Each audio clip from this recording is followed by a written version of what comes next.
哈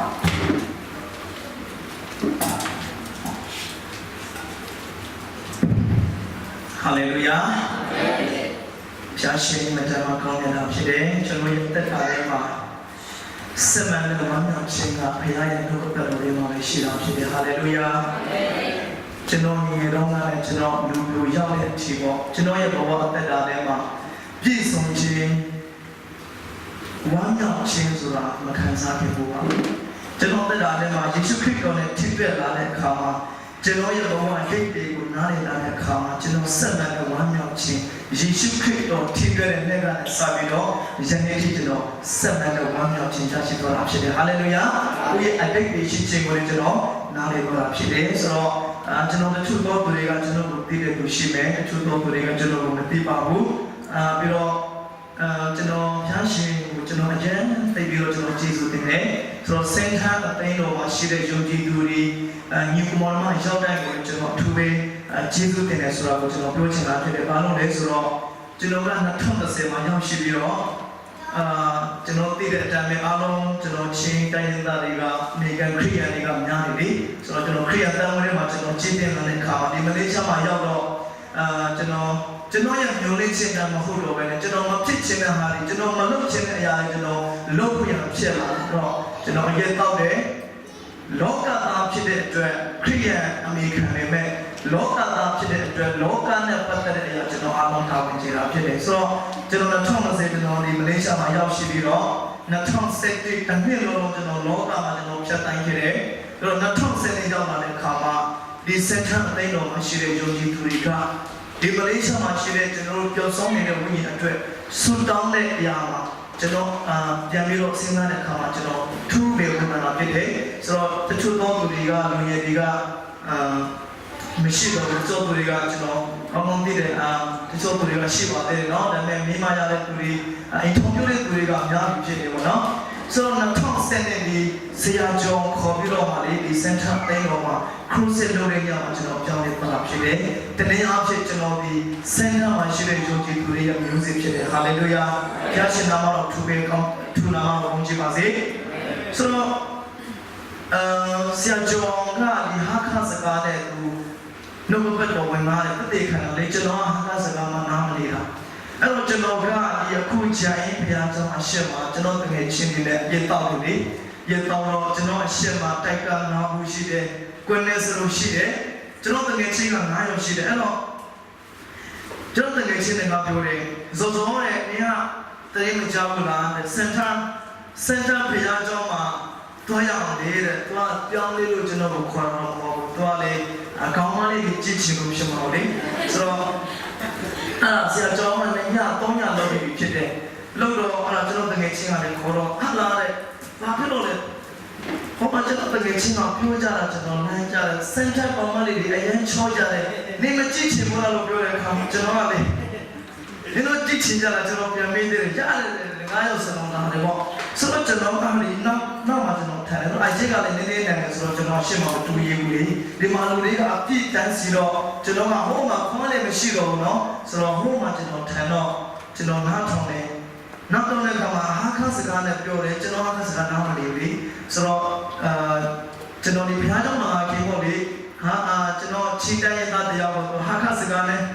ကျွန်တော်ဖတ်ဆက်တောင်းတာเนาะသူတို့အဖွဲ့ကခုမရှိတော့ဘူးလမ်းမှာသူတို့အမေရိကန်တောင်းနေကြစီဘူးเนาะအဲ့တော့ကျွန်တော်ဖတ်ဆက်တောင်းကြည့်လိုက်တာလည်းသူကဟိုမထင်ထားဘူးလေဘောနော်သူရဲ့အဝတ်စားလေးနဲ့သူတည်းရတယ်ကျွန်တော်ကိုပတ်စံလာတော့ဆိုတော့သူကလည်းတခါလေးတောင်းရင်ပြီးရောလေဟာခါစကားမှနားမလဲတာလိုက်နေတဲ့စီမောလို့ပြောတဲ့အရင်ပြီးတယ်ကျွန်တော်လည်းလိုက်ဆိုတော့စဉ်းစားကြည့်တော့လိုက်ဆိုတော့ဘာမှလေးဖြစ်နေလို့ကျွန်တော်စဉ်းစားတယ်ကစီလုံးကိမ်းမှာသူချင်းကစီလုံးပြောခဲ့တယ်အဲ့တော့လည်းသူကလည်းရည်ပြီးတော့မှဖတ်စလည်းမတောင်းလို့ပြန်သွားတယ်အဲ့ဒါကျွန်တော်ရောက်တဲ့အခါကျွန်တော်အဖေကြီးတော့မဟုတ်တော့ကျွန်တော်တဝန်ဖေပေါ့သူမေးလိုက်တယ်အဖေကကျွန်တော်ကိုဖတ်စလာတော့မှတော့မသိဘူးလမ်းလေးနဲ့စီမိုလို့ပြောတယ်ကျွန်တော်ကလည်းမဟုတ်ဘူးလေကျွန်တော်မဟုတ်တော့ဘယ်ဟုတ်မလဲကျွန်တော်ကလည်းမဟုတ်ဘူးချင်းချစ်ပါလို့ပြောတယ်ဆိုတော့ကျွန်တော်တို့ပြောပြတော့ကိုရိုင်းလို့ပြောချင်တာက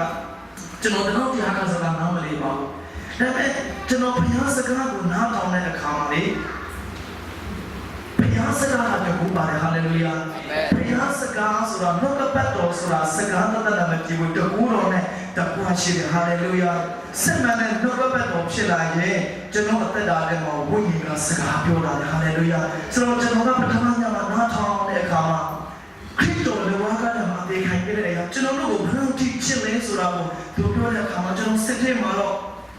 ကျွန်တော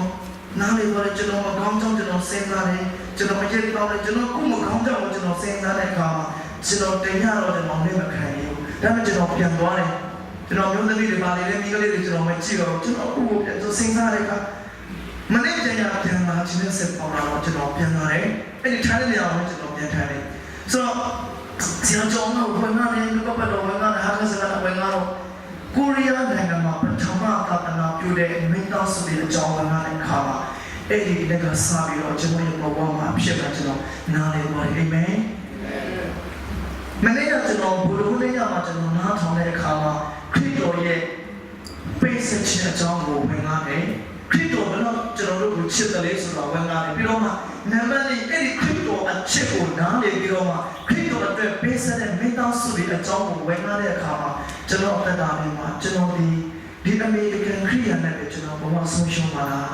ကျွန်တော်သိလို့ရှိရင်အမေရိကန်သွားတော့မှာလားကျွန်တော်အသိပေးပါလေကျွန်တော်ကဘယ်သူလေးလို့ကိုကိုပြန်နေတဲ့အခါမှာကျွန်တော်အသက်တာမှာကိုယ့်ရဲ့အဖြစ်မှန်ကိုကျွန်တော်သိမှဖြစ်တယ်အဲ့ဒီမှာကျွန်တော်ဟိုင်းဆောင်ခြင်းတော့ဟာလေလုယ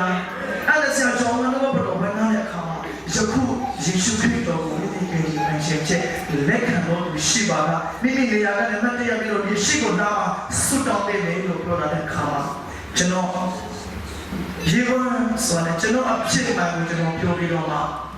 ှကိုတော့ကျွန်တော်ဒီနေပေါင်းမြောက်များဆိုမိတဲ့ခရစ်ယာန်ဖြစ်ပေမဲ့ယခုကိုတော့ကျွန်တော်တက်တာထဲမှာဘယ်လောက်ချစ်လဲဆိုတော့ကျွန်တော်နားလည်ပါပြီကိုတော့အရင်တော့ပဲနန်းဆိုပဲမဲ့လူတွေကကျွန်တော်ကိုလက်လက်ခံပဲမဲ့ကိုတော့ကျွန်တော်ကိုတော့နှလုံးသားကျွမ်းနေမဲ့ကိုတော့ကိုလက်ခံပါတယ်ဒီနေ့ကလည်းစပြီးတော့ကျွန်တော်ဘဝကိုကိုတော့ဘယ်ကိုဆိုပါလို့ကျွန်တော်ခရစ်တော်ကိုခေါ်ဖယ်လက်ခံတဲ့အခါမှာလေကျွန်တော်တက်တာထဲမှာဝမ်းမြောက်ပြီးတော့လေကျွန်တော်မဟုတ်ဘူးလေဆိုတာမရှိဘူးကျွန်တော်ဘဝမှာကျွန်တော်ကရှင်းလေးမှာဆိုတော့အားလုံးသိတဲ့အတိုင်းဆင်းရဲတဲ့အခါမှာကျွန်တော်ဆင်းရဲခေမှုကြောင့်ကျွန်တော်မှုတယ်ကြောင်းတဲ့အခါမှာသူများလို့ကျွန်တော်ဆင်းနေပြီးတဲ့အခါမှာဝမ်းနေလို့မှုတယ်အမေစကားနားမထောင်တဲ့အခါမှာအမေရရိုက်လို့ကျွန်တော်မှုတဲ့အချိန်လေးရှိတယ်ကျွန်တော်ဝမ်းမြောက်ပြီးတော့ကျွန်တော်မှုတယ်ဆိုတာကျွန်တော်ဘဝမှာမရှိဘူးဒါပေမဲ့အဲ့ဒီနေ့မှာယေရှုခရစ်တော်နဲ့ထိတွေ့တဲ့အခါမှာကျွန်တော်ဘယ်လိုခံစားလဲဆိုရင်တားတဲ့အဖေအရင်ချစ်ကြတဲ့သားအဖနဲ့ရောက်အကြောင်းမျိုးမျိုးကြောင့်သူတို့ခွဲခွာပြီးတော့မှသူတို့တနေရာပြန်တွေ့တဲ့အခါမှာသူတို့အဖေကလည်းတားကိုဘယ်လောက်ထိတွေ့ခြင်းလဲတားကလည်းအဖေဘယ်လောက်ထိတွေ့ခြင်းလဲသူတို့တက်တာလေးမှာတရားနဲ့တရားချစ်ခင်ပြီးဖိရန်နဲ့ရှုပြီးတော့မှသူတို့ဆုံးတွေ့တဲ့နေ့တလို့ပဲကျွန်တော်ဘဝတက်တာလည်းနှစ်ပေါင်းမြောက်များစွာကျွန်တော်ဘဝဆက်လက်ထက်မှာပြောင်းခဲ့တဲ့ကျွန်တော်ဘဝကိုခရစ်တော်ရှေ့မှာပြန်တဲ့လာတဲ့အခါမှာခရစ်တော်ကျွန်တော်တက်တာမှာဘယ်လောက်ရှင်းလဲဆိုတော့ကျွန်တော်နားနေတဲ့အခါမှာကျွန်တော်တက်တဲ့မှာဝမ်းမြောက်ခြင်းနဲ့ကြားခြင်းဟာလေလုယာဒီဆက်ခတ်တဲ့တော့ဒီနေရာမှာကျွန်တော်စပြီးတော့ဝမ်းမြောက်ခြင်းနဲ့ကျွန်တော်ကြားခြင်းဟာလေလုယ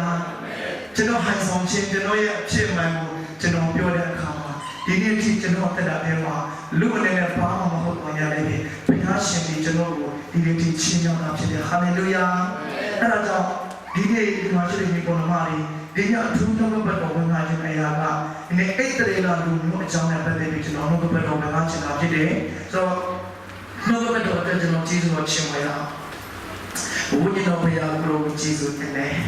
နှုတ်ဘတ်တော်အဖြစ်ကျွန်တော်ရောက်တဲ့ဝင်ရောက်ခြင်းပေးပါကိုရောရဲ့စကားအတမင်းတို့တက်တာလည်းအရင်ကတည်းကလူပါလာဖြစ်တယ်ကိုရောစကားထဲမှာအသက်ရှိတယ်လွမ်းမြောက်ခြင်းရှိတဲ့အရာခတ်တဲ့ကိုရောစကားထဲမှာပြည့်စုံတာဖြစ်တယ်ဒီနေ့ကိုတော့ပြင်နေရမှာရှိတယ်လေဆိုတော့မသိတဲ့ကျွန်တော်တို့ရဲ့အရာတန်ကျွန်တော်ရဲ့ဘဝအတိတ်တွေကိုနားလည်ဖို့အတွက်ဝိညာဉ်တော်ဘုရားဖွင့်ပြတော်မူပါနှုတ်ကပတ်တော်ဖြစ်အရာတန်မြောက်ရှင်းပြတော်မူပါ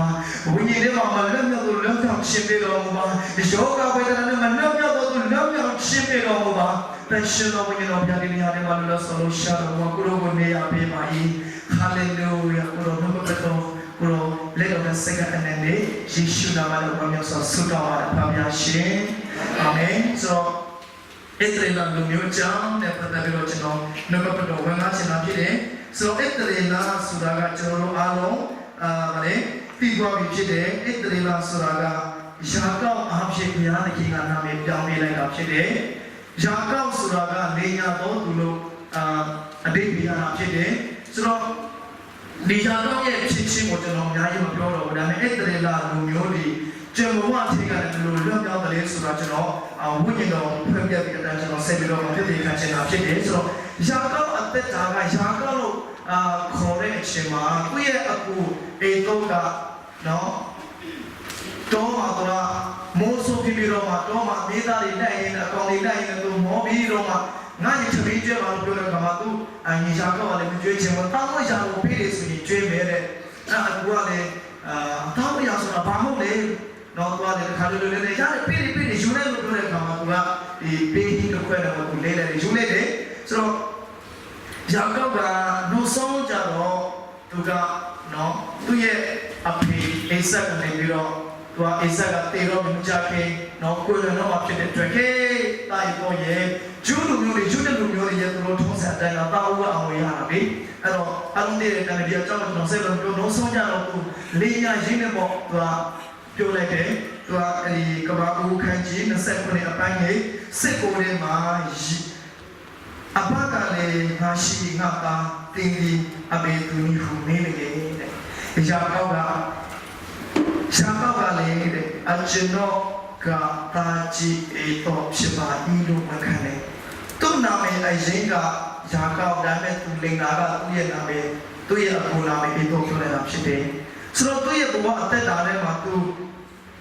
ကောင်းကြီးမိလာတော့ပေးခံရပေမဲ့သူ့ဘဝအသက်တာထဲမှာစစ်မှန်တဲ့ဝမ်းမြောက်ခြင်းဆိုတာမခံစားရဘူးသူရဲ့ဘဝအသက်တာမှာလေယာပြီးတော့မှရခဲ့တဲ့ကောင်းကြီးမိလာကဒီနောက်မလေးကမဟုတ်အခန်းကြီး30နဲ့နေကြပါလေအခန်းကြီး6ခန်းกว่าတယ်အဲ့ဒီထဲမှာနေပေါင်း10ကျော်တယ်အဲ့ဒီယာကောရဲ့ချက်တန်းတဲ့ကာလကအဲ့တော့ဒီ30နဲ့အပန်းရဲ့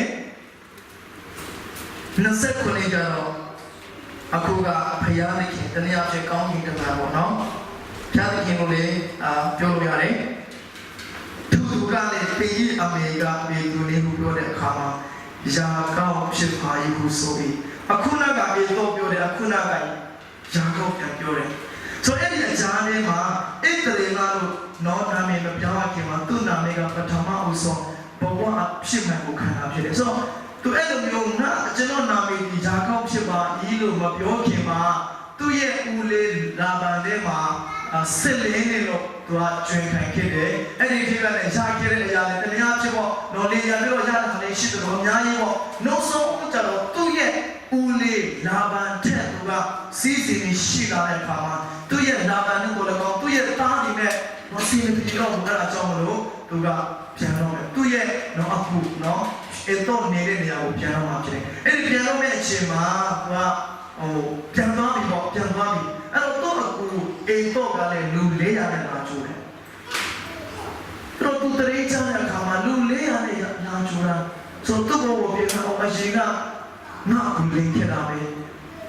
လူတယောက်လာချိုးတယ်ဆိုရင်တယောက်နဲ့ယောက်နဲ့ချိုးရင်ပြီးတော့ပဲဘာဖြစ်လို့400နဲ့ချိုးတယ်ဆိုတော့သူပြန်စဉ်းစားတဲ့အခါငါကူကငါ့ကိုတတ်တော်တယ်သူစဉ်းစားတဲ့အခါမှာသူအရင်ကြောက်ပြီးတော့မှနှုတ်ဆုံးကြတော့သူကနော်အဲ့ဒီသူ့ရဲ့ကျွမ်းလေးကိုအရှင်းမှာထားတယ်ပြီးတော့မှမိသားစုစူမတော့တို့တွေနွားတွေကိုသူပြင်ဆင်ပြီးတော့မှနော်အရှင်းမှာသူတွားခိုင်းတယ်မင်းတို့ငါ့ကိုလေတော့နဲ့တွေ့တယ်ဆိုရင်နော်အေးမင်းမြင်လိုက်ကြတော့ကလူမျိုးတော့ပြင်ဆင်ပြီးတယ်နော်အေးတော့အတွက်ကိုတွေ့လူမျိုးပြောပေးပါဆိုပြီးတော့မှသူကနှုတ်ဆုံးကြတော့သူ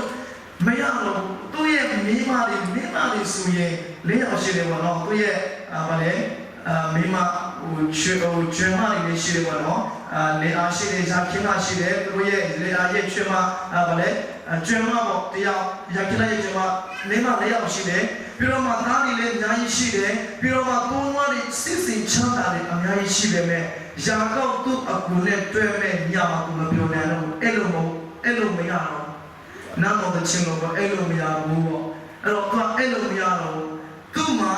စီးစိမ်ဥစ္စာရှိလားဆိုရင်ရှိတယ်မိမတွေရှိလားဆိုရင်ချောချောလေးတွေရှိတယ်သူအကျက်ဆောင်တော့ယာခေလာလို့တော့ရှိတယ်မဲ့သူ့ဘဝထဲမှာဝမ်းမြောက်ခြင်းမရှိတော့ဘူးခါလေကျွန်တော်တက်တာထဲမှာ ဒီလိုရောက်မှဒီနေရာရောက်မှဒီအတန်းတာရောက်မှကျင်းတဲ့လူတွေကထင်ပေမဲ့အဲ့ဒီအရာတွေကကျွန်တော်တကယ်တကယ်ငြိမ်သက်ခြင်းမပေးပြန်ဘူးအာမင်အဲ့တော့ယာကောက်တက်တာလေးမှာသူ့မှာစီးစိမ်ရှိလားဆိုရင်အရင်ရှိလွယ်လို့သူကနော်အများကြီးပဲသူအတွက်ကိုတွေ့ပြီးစင်ပေးတာဖြစ်တယ်သူရဲ့မိန်းမလေးအများကြီးရှိပေမဲ့ယာကောက်အဲ့ဒီညမှာသူအိမ်မပြောနိုင်တော့သူရဲ့မိန်းမလေးသူရဲ့ကျွမ်းလေးဟိုပေးချောင်းသူတယောက်ထဲနဲ့ချောင်းပြီးတော့မှတယောက်ထဲနဲ့အဲ့ဒီတော့မှမရတော့ဘူးဝမ်းနေချင်တယ်သူဘဝကမိနိုင်ခံစားပြီးတော့မှမျောလင့်ခြင်းမရှိတော့ငါပေးခြင်းတယ်လေငါ့ကိုအေတော့ကငါ့ကိုပေးခြင်းခေါ်တယ်ငါ့ကိုဘယ်လိုပုံစံနဲ့တတ်မလဲဆိုတာအဲ့သူစဉ်းစားပြီးတော့မှအိမ်မပြောတဲ့ချိန်မှာသူ့ရဲ့အနာမှာဘုရားသခင်ရောက်လာတယ်ဟာလေလုယာကျွန်တော်တို့ကမှကိကိပြတ်တဲ့ဂျုံထဲမှာလူတွေကျွန်တော်တို့ဘေးနားမှာမရှိနိုင်တဲ့အချိန်ကျွန်တော်အနာမှာအမြဲတမ်းရှိတော့အရှင်ဟာယေရှုခရစ်တော်ဘုရားအမန်လာဘုရားဖြစ်တယ်ဟာလေလုယာ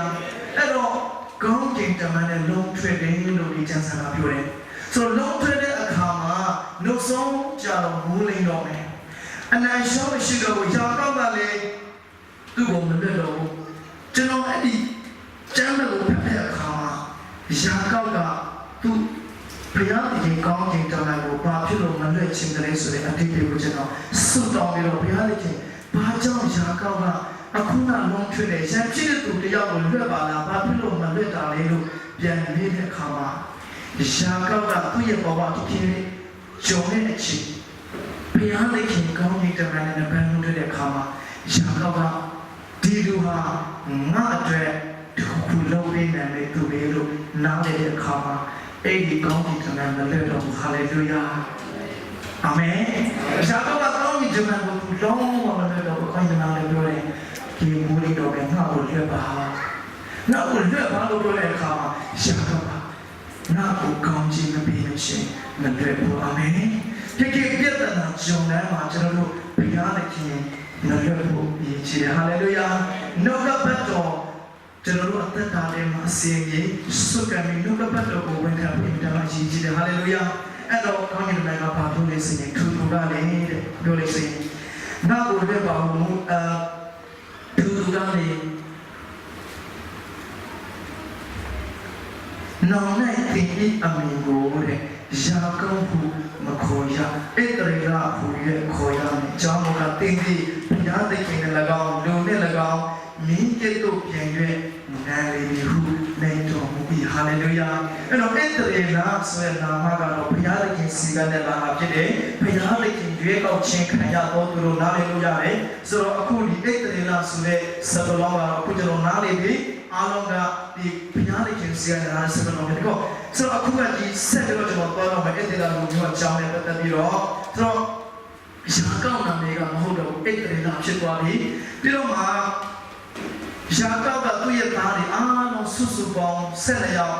သမီးတယောက်ပါတယ်ဘောတော့7ယောက်ဖြစ်တယ်ဆိုတော့ယောက်ျားလေးတွေပဲအမြဲတမ်းတမောင်းကရှိတဲ့အတွက်ကြောင့်မိန်းကလေးကတော့မိန်းကလေးနာမည်ကတိနာလို့ခေါ်တယ်ဆိုတော့နောက်ဆုံးကြတော့ယာကောက်ကနော်ခန္ဓာပြီးမှရောက်သွားပြီယာကောက်ကသူ့ရဲ့သားစင်ရဲ့စီကခုနအတ္တရေလာလို့နာမည်အတ္တရေလာလို့မိတ်သွားပြီဆိုတော့အဲ့ဒီထဲမှာခုနအတ္တရေလာရဲ့သားယာကေနာရဲ့သားကိုကြည့်တဲ့ယောသကအိမ်မက်ယူပါရောက်နေပြီးတော့မှနောက်ဆုံးကြတော့သူကနော်အကူကြီးကပြောပေးတယ်ငါတို့လိုမင်းခဲ့တဲ့အိမ်မက်လို့ပြောတဲ့အခါမှာကျွန်တော်ရဲ့လိုချက်ကျွန်တော်တော့မယ်ဒါကြောင့်ကျွန်တော်နားလေးကိုမရှိဘူးတင်တယ်နော်ယောသအကူတို့ပြီးမှဘယ်လိုအကြောင်းခံလဲဆိုတာနားလေနော်ဆိုတော့နားလေဆိုကျွန်တော်ဆက်ပြီးတော့ကျွန်တော်အချိန်မရှိတဲ့အတွက်ကျွန်တော်ပြောတော့ဘူးဆိုတော့ယောသကတော့အကြောင်းခင်ဗျာတဲ့ကိုတို့ပြီးမှသူ့အကိုကြီးကရောက်တယ်ယောသကတော့အိမ်မက်ဘာသာပြန်ပြီးတော့မှတရက်ကြတော့အကုတုတန်းပြီးမှဝင်ကြည့်ချုပ်ချလာတယ်တနည်းအားဖြင့်အခုဒီခေတ်ကလာပြောမယ်ဆိုရင်တမန်တော်လို့ခေါ်တယ်ဆိုတော့အကုတုပြီးမှအဲ့ဒီပရှင်ကတော့ပရှင်နေနဲ့ပဲနေတယ်ဒါပေမဲ့အဲ့ဒီဩဇာအာဏာအားလုံးဒီအဲ့ဒီယောသကိုလွှတ်ထားတာဖြစ်တယ်ဆိုတော့အဲ့ဒီချိန်မှာယောသကအာဏာလေးရပြီးယောသကအရင်နာမည်ကြီးပြီးတဲ့ကုတုတန်းပြီးမှနော်အဲ့ကုတုတန်းပြီးကိုအုပ်ချုပ်နေတဲ့ကာလမှာခါနာပြီးမှအစာခေါ်ပါခြင်းဖြစ်လာတော့အဲ့ဒီယာကောက်ကလည်းခုနအဲ့တရေလာလေထဲငါသားလို့ရေနော်စားစရာမရှိတော့ဘူးအဲ့ကုတုပြီးမှသွားကြအဲ့လိုစားစရာတွေသွားဝေကြလို့သူ့ရဲ့ကိုယ်တွေကပြောတဲ့အခါမှာနောက်ဆုံးကျတော့ကိုယ်တွေကသွားတယ်တို့လိုရေးလို့ချင်းတို့ထပ်ပြီးတော့မှကျွန်တော်ကြော်သွားမယ်နောက်ဆုံးကျတော့ယောသနဲ့အကူတို့နဲ့ပြန်ပြီးဆောင်ဖိတ်ကြတယ် ပြန်လည်ပြီးတော့မှတရားနဲ့တရားမိတ်ဆက်ပြီးတော့မှပြန်လည်ပြီးတော့မှဗာလေချစ်ကြီးနဲ့ပြန်နေတယ်ပေါ့နော်ဆိုတော့သူ့အကူနဲ့အစီအပြေအဲ့ဒီအစီအပြေတဲ့အကြောင်းတို့အကြောင်းအများကြီးရှိတယ်ကျွန်တော်မပြောတော့ဘူးသူ့အကူတွေနဲ့ပြန်တွဲပြီးရောက်ကလေဒီလိုအယောင်ခံရတဲ့ဒီလိုညီလေးပါလို့ပြန်ပြောတော့ကိုတို့ကလည်းတောင်းပန်နေအားလုံးကချစ်ခင်နဲ့အခုတို့တိုင်းမှာနေကြတော့ယောသကသူ့ရဲ့အဖေတော့ခုနကတည်းကလာရှာတော့ဒီအားလုံးတွေကိုသူခေါ်ချင်တယ်သူဘယင်ကိုပြောပေးတယ်ငါလူမျိုးရှိတယ်ငါနော်မျိုးတွေရှိတယ်အဖေတွေရှိသေးတယ်အားလုံးခေါ်ရင်ကောင်းမလားဘာညာဆွေးနွေးတဲ့အခါမှာအဲ့ဒီဘယင်ကလည်းရတယ်လို့ခွင့်ပေးတဲ့အခါမှာ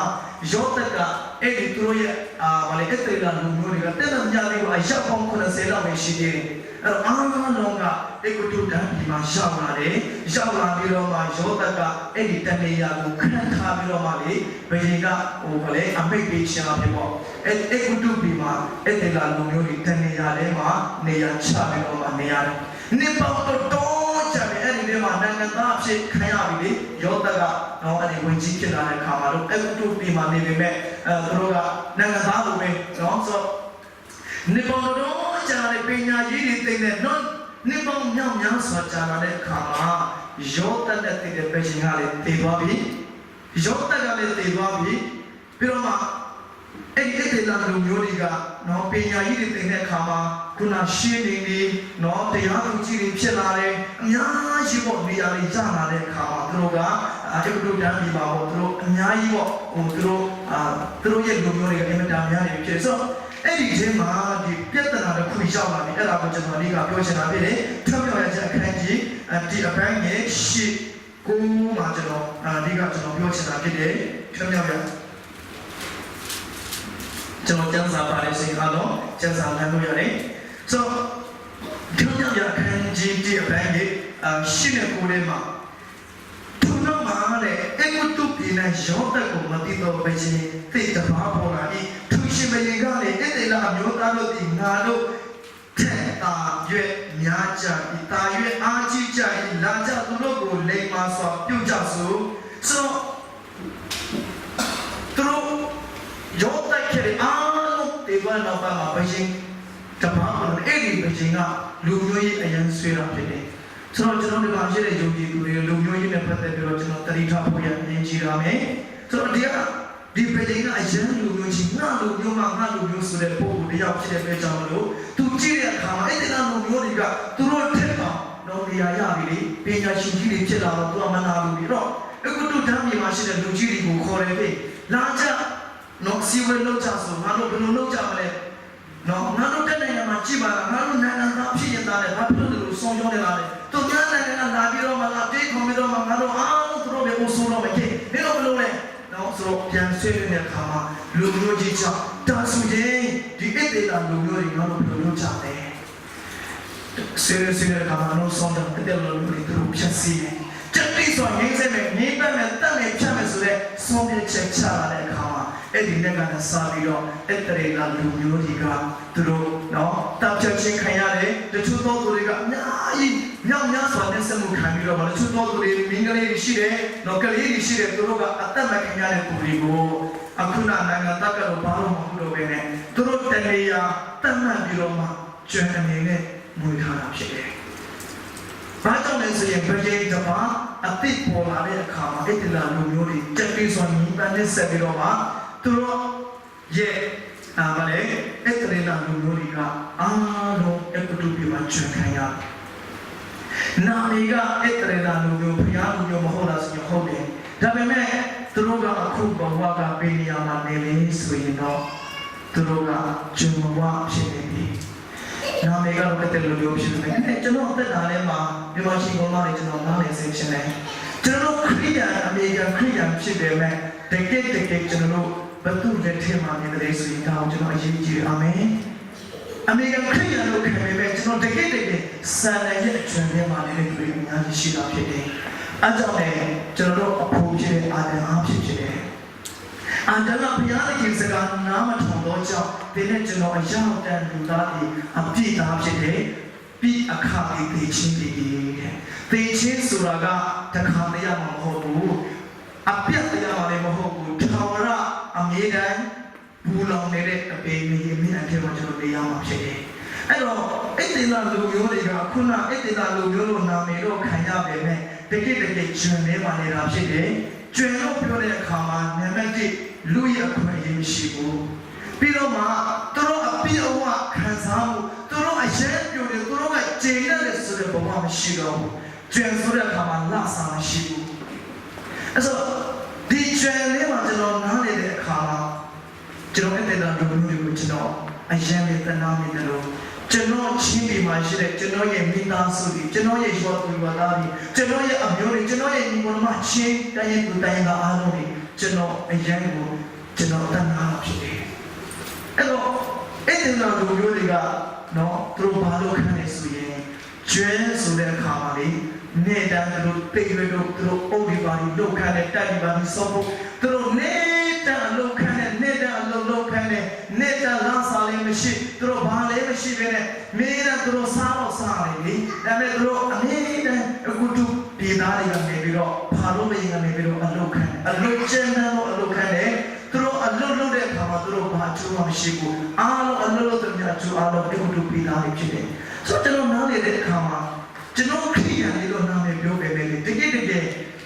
အပိယကျွဲဆန္ဒနာတာသမီးဖြစ်တော့ကြောင့်ဆန္ဒနာကျွန်တော်တို့ကိုဘာနဲ့ခံနေဆိုရင်အလုံးနဲ့ခံတာဖြစ်တယ်တချို့တို့တွေဘုရားစကားအဝိဇ္ဇလိတရားကိုမကြားနိုင်အောင်ဘုရားကြောင်းမလာနိုင်အောင်လူငယ်တွေလူကြီးတွေဖတ်ဆန်ရှာပြီးတော့မှအိုးတနေ့ကလည်းဘုရားကြောင်းလာလို့မရအောင်လဲဆန္ဒနာလုပ်နေတာဖြစ်ပြီကျွန်တော်တကယ်တော့အရင်တော့မပြင်ပန်းနေပဲကျွန်တော်ဝိညာဉ်လောကမှာကျွန်တော်ဝိညာဉ်နဲ့ဆင်းနေကြည့်နေဆိုရင်ဆန္ဒနာကဘုရားစကားမကြားနိုင်အောင်အလုပ်တွေမှာခံနေတာဖြစ်တယ်အဲ့ဒါကိုကျွန်တော်နားလည်ဖို့အရေးကြီးတယ်အာမင်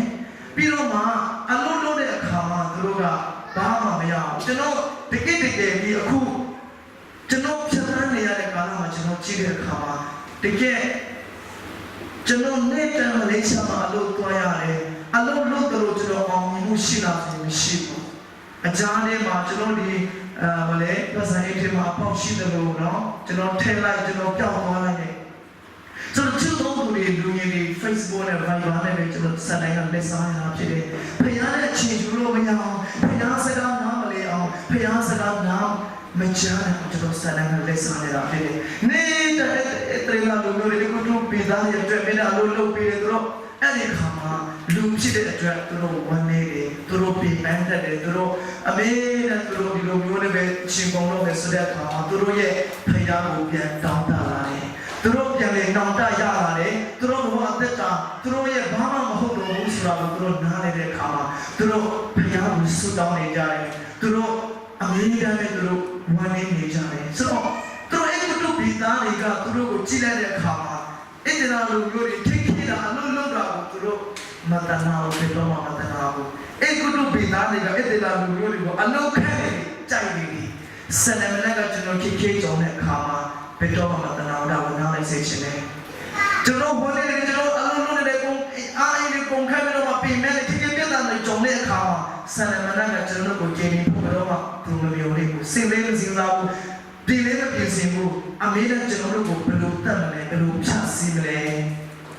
တခုဒီခုချင်းတက်ချင်းပြစီချင်းကတာလာတဲ့ဆွဲချမ်းသာတဲ့မှာရှိတယ်အဲ့တော့ဆန္ဒမနဲ့ကကျွန်တော်တို့ကိုဘာလို့ချင်တယ်ဆိုရင်အမေနဲ့ဖြတ်စည်းခြင်းအခုလူပြည်သားတွေကလည်းကြည့်ပြောတဲ့လားလို့ပြောတယ်အလုံးချမ်းချမ်းခံတာကိုသူအရင်ချိန်နေတယ်ဒါပေမဲ့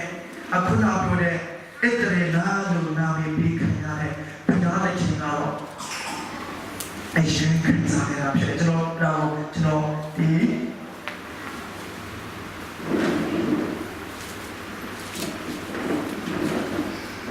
ဘုရားတဲ့ချင်းကကျွန်တော်ကြည့်မယ်ထွန်းရခံကြည့်တော့ဘန်းရဲ့ခုနှစ်ထဲမှာ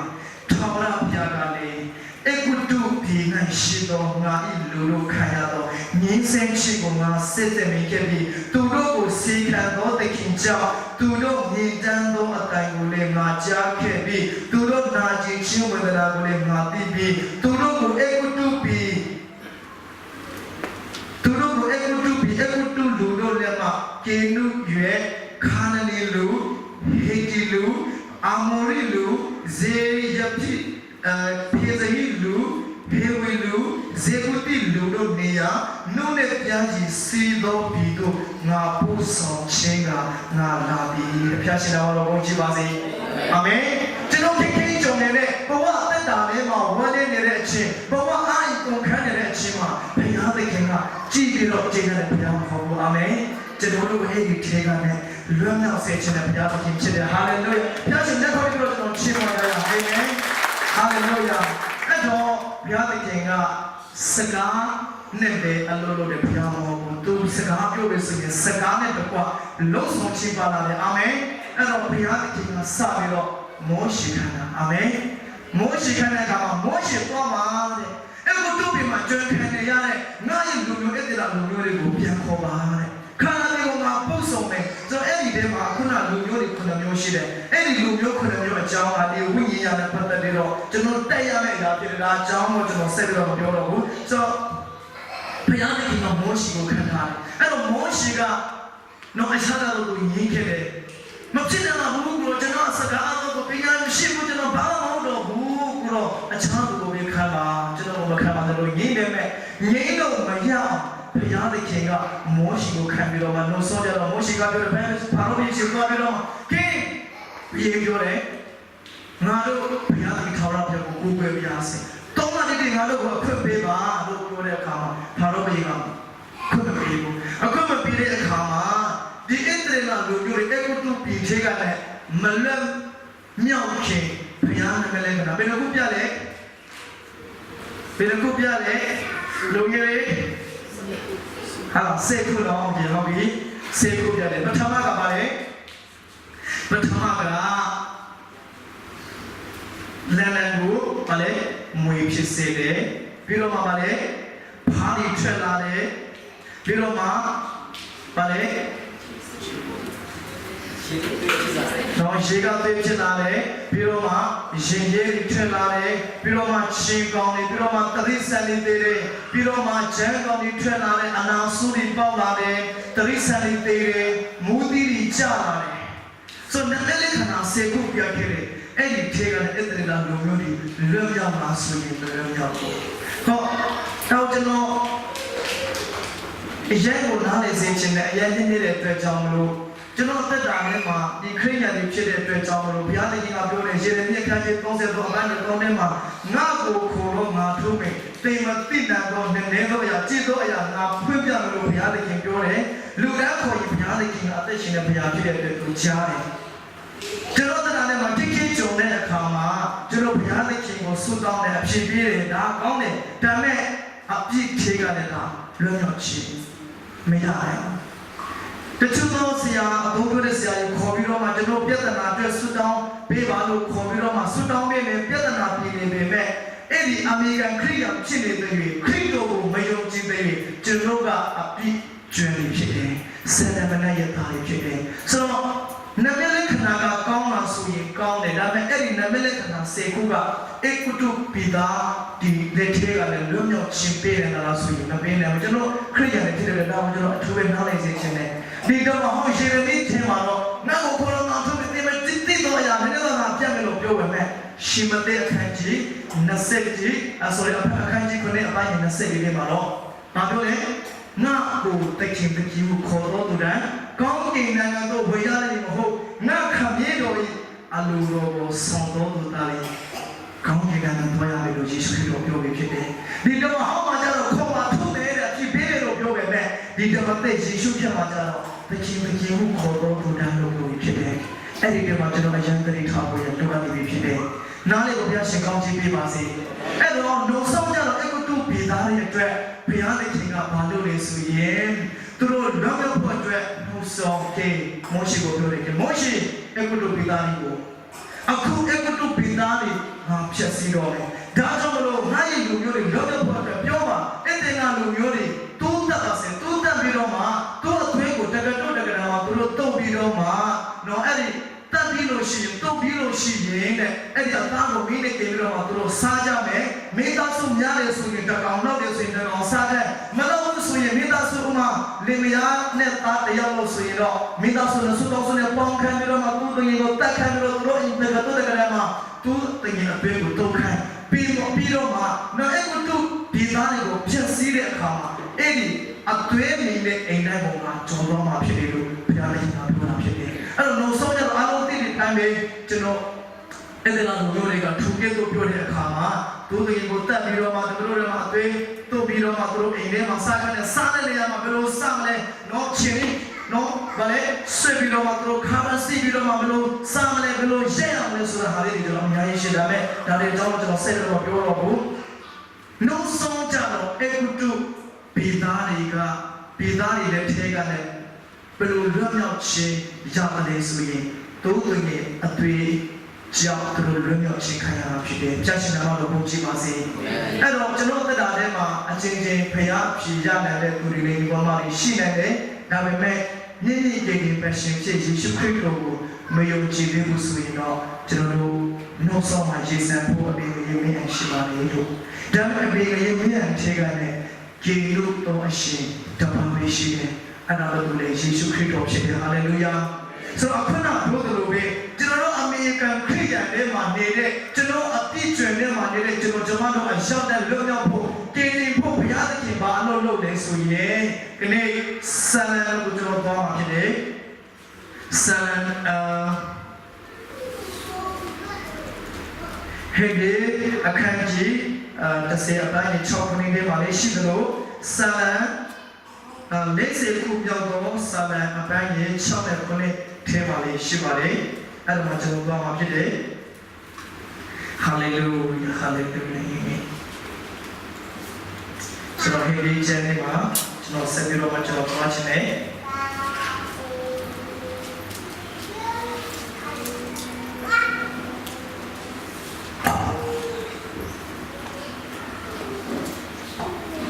ဟေဒီဩဝါဒစာအခန်းကြီး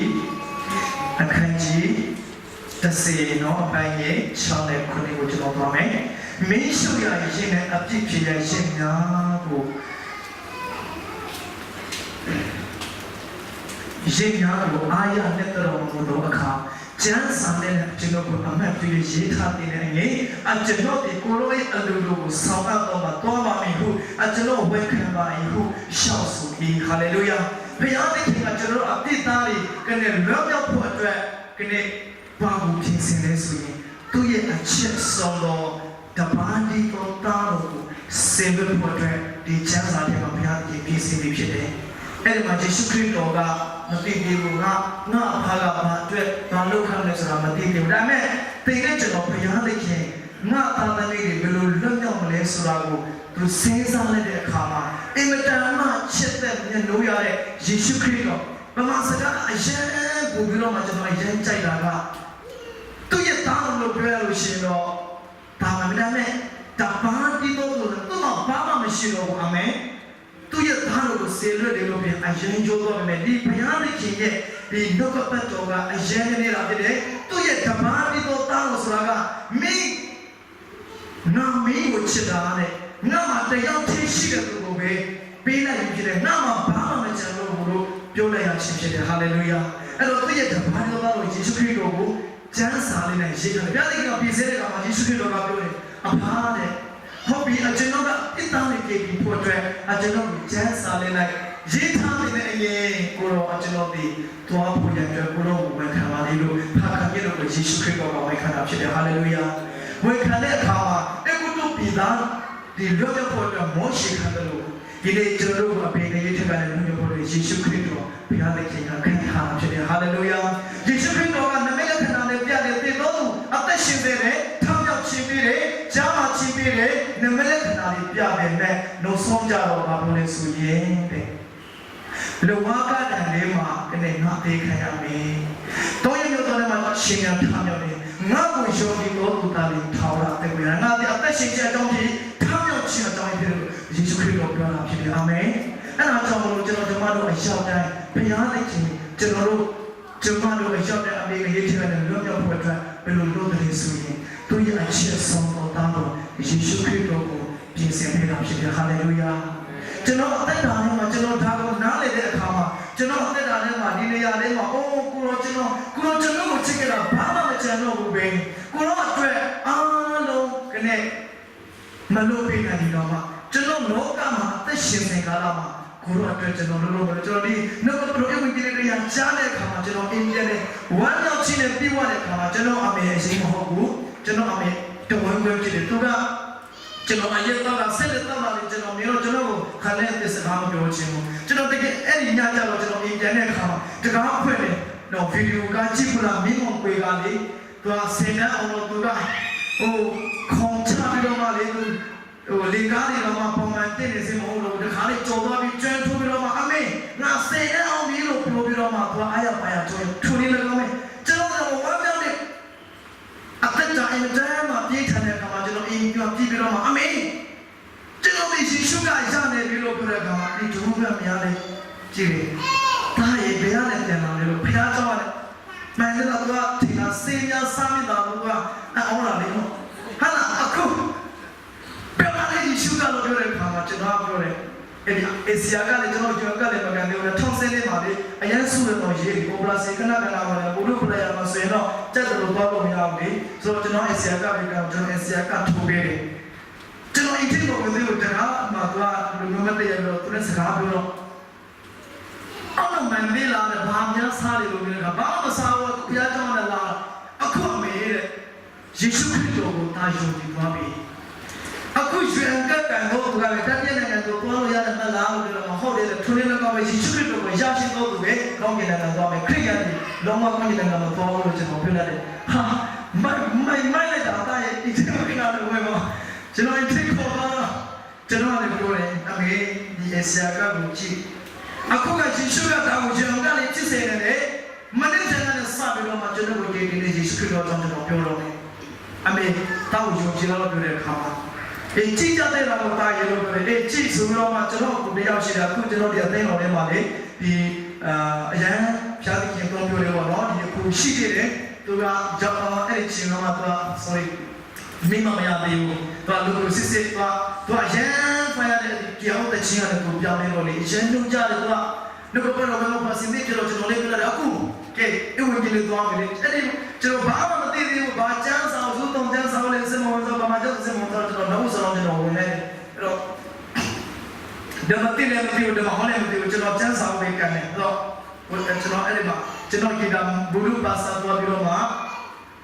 တရား90တော့ဝယ်လိုက်တယ်ဝယ်လိုက်တော့ဒီကတည်းကချမ်းစာရဲ့သွားပြီးတော့မှကျွန်တော်တော်တော်ကူပေါ်သူနဲ့ကျွန်တော်ရွာသားတွေအတိုင်းတော့အဲ့ဝီကလေးဝင်လာတယ်အမေကလည်းပြောတယ်ငါသားပတ်စံမရှိသေးတာမလေးရှားနဲ့ခုလာတဲ့အကျွေးတော်မှမကြည်သေးဘူးအခုဖိတ်ခိုင်းဘယ်လိုလုပ်လဲလို့ပြောတဲ့အခါမှာအမေပြားတဲ့ကင်ကလည်းရွှေကပ်ဖြစ်စေမယ်ကြောက်ကြလို့ပြောတဲ့အခါမှာအမေကတော့ကြောက်တယ်ကြောက်တယ်ဒါပေမဲ့ကျွန်တော်သွားကျွန်တော်တကယ်ချင်းတွေကိုကျွန်တော်ပြောခဲ့တယ်ညီကိုတို့ဘုရားလေးခင်ရဲ့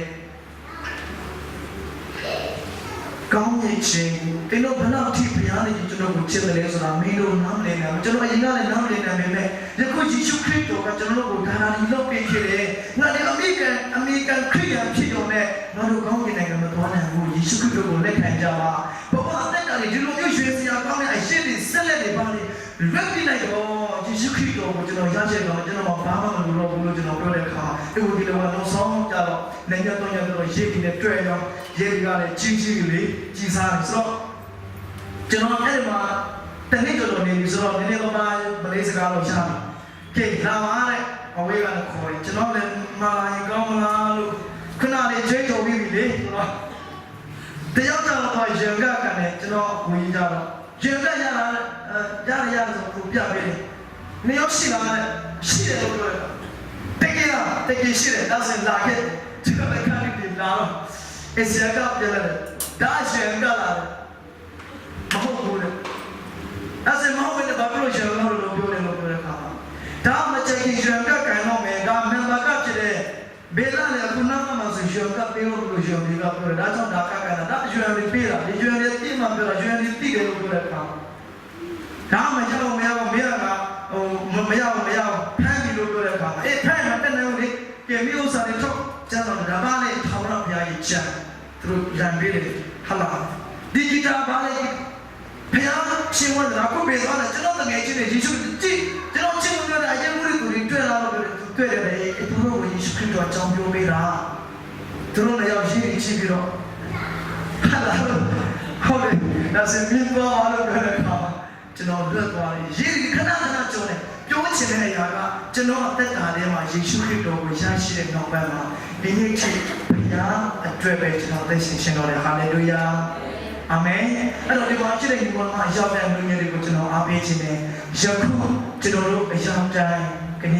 ယေရှုခရစ်တော်ကိုမယုံကြည်သေးဘူးဆိုရင်တော့ဒီနေ့ကျွန်တော်အားပေးခြင်းပါလေမင်းဘဝအမေတော့ဝမ်းနေအောင်ပါပဲအမေနဲ့ဆုရင်နေအောင်ပါပဲအမေနဲ့ကြောက်ရွံ့နေအောင်ပါပဲဒါပေမဲ့ယေရှုခရစ်တော်ရှိပြီးတဲ့နောက်ပိုင်းမှာကျွန်တော်လောကကိုရေးစံဖို့အစဉ်ဖြစ်တယ်ဟာလေလုယာ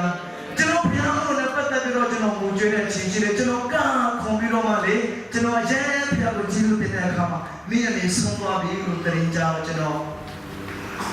ဝမ်းနေပြီပဲဝမ်းမြောက်ခြင်းကတာရွေးကနေကောင်းလာဖြစ်တယ်ဟာလေလုယာကျွန်တော်ဝမ်းမြောက်ခြင်းကျွန်တော်ဝမ်းနေခြင်းတွေကစာလံထဲမှာရှိတယ်ဝမ်းနေခြင်းမူကြွယ်ခြင်းပြီးတဲ့နှစ်ရာနဲ့ sorry ညဦးရတဲ့နာရွက်တေးခုံလို့လေနန်းနေကြတဲ့ချင်းဆိုရတော့ခွင့်ရှိတယ်။ဘုရားသားသမီးတွေစီမှာဝမ်းနေခြင်းကြောက်လာပြီမယ်အမေရာဝမ်းမြောက်ခြင်းဆိုတာရှိတယ်ဟာလေလုယာ။ဒါကြောင့်မို့ဒီမှာရှိတဲ့ညီကောင်မအကြောက်တိုင်းကျွန်တော်နှုတ်ဆောင်အနေနဲ့ကျွန်တော်ပြောချင်တဲ့အရာကဒီနေ့ယေရှုခရစ်တော်ကပဲကျွန်တော်တို့ကိုလွတ်မြောက်ခြင်းပေးနေတာဖြစ်တယ်။ယေရှုခရစ်တော်ကပဲကျွန်တော်အသက်တာကိုလည်းအသက်ပြုပြင်ပေးနေတာဖြစ်တယ်ဟာလေလုယာ။ဒီကောငါခန့်တဲ့စိတ်ကိုလည်းမှာဘာလို့လဲလူမင်းဒီကခရစ်တော်၌ရှိနေတယ်အသက်ပြုပြင်တော်တတော်ဖြစ်ရင်ဟောသောအရာတို့ကိုပြောင်းလဲ၍ခတ်သိမ်းသောအရာတို့သည်အသက်ဖြစ်ကြပြီဖြစ်တယ်အာမင်အဲ့တော့ဒီနေ့ကျွန်တော်အသက်တာထဲမှာဒီမှာရှိတဲ့ညီကောင်မတွေကျွန်တော်တို့ဒီမှာကျွန်တော်အားဖြင့်တော့ယေရှုခရစ်တော်ကိုလည်းမခံစေချင်ပါဘူးကိုအဖြစ်အမှန်ကိုဝန်ခံပါအာမင်အရင်ကဂျာကောက်ကအေတိုလိုပြောတဲ့အခါမှာသူတိခေအမေရိကန်ကြုံတယ်သူအမေရိကန်ဝန်နေချင်ပဲသူစီးစိမ်နေရှိပေမဲ့သူ့မှာနေမရှိပေမဲ့ဂျာကောက်လို့သူနာမယ်ပြောတယ်ပြောဖို့သူပြောနေခင်အဲ့ဒီလောက်ပြောနေတဲ့အခါမှာသူကဆက်နေတဲ့ကောင်းချီးမင်္ဂလာလူတိုင်းအားလုံးရဲ့ဖခင်တရားအနေနဲ့ဒီနေ့ထိကနေကျွန်တော်တို့အမေတိုင်းမြင်တွေ့နေတာဖြစ်တယ်။ဒါကြောင့်ဒီမှာစင်တာလူငယ်တွေကျွန်တော်လူဆိုတော့လူငယ်တွေကိုကျွန်တော်အထူးပဲအားပေး